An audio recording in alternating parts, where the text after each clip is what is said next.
Saan ba to? Ipa-vlog din natin yan, pare. Ano ba to, sensor? Hello! Balik ulit tayo. May asungot kanina eh. Pag naman minsan na neutral, o kaya hirap kayong hanapin yung neutral,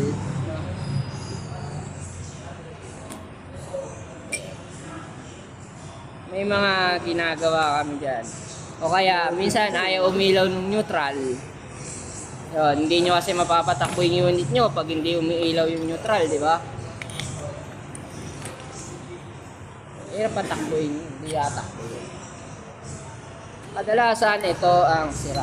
Neutral selector o neutral sensor. Pag pud na, mapalitan na.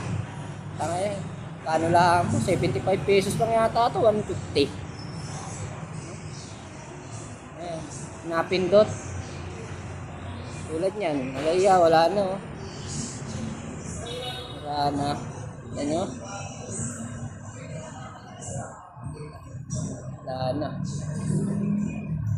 Yan. Mura lang to, mura. Kaysa maghirap kayo ng nakaka-neutral.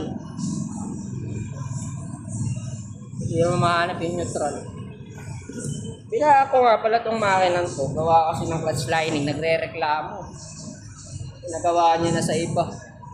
Kung sabihin ko saan yun. Mahirap na. Yan. Ito nga pala ang inyong gear. Kwarta. Kwarta yan. Honda. Tresera. Kwarta. Hey, primera pala, primera. Kwarta to.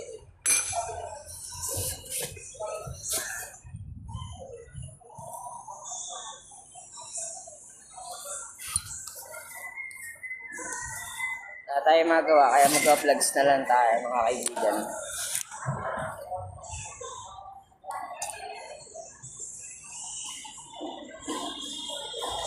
Malay nyo may maituro tayo sa inyo. Throttle body. Kadalasan nasisira dyan yung wire nito. No? Pag check engine, para yung katala nga pala natin. Baka yan. I-check naman yan. Hindi naman nakita yun. Mamaya pa yung malala. Pagka kasi hindi nabot dito, bayad yan.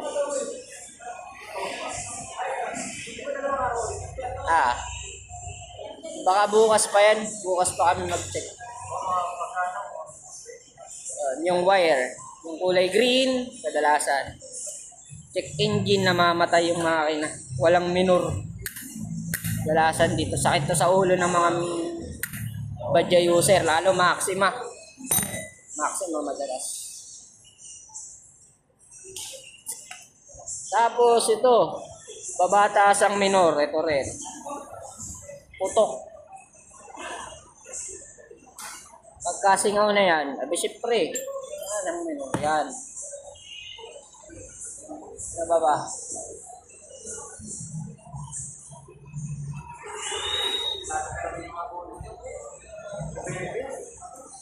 Sa susunod ulit, kaibigan.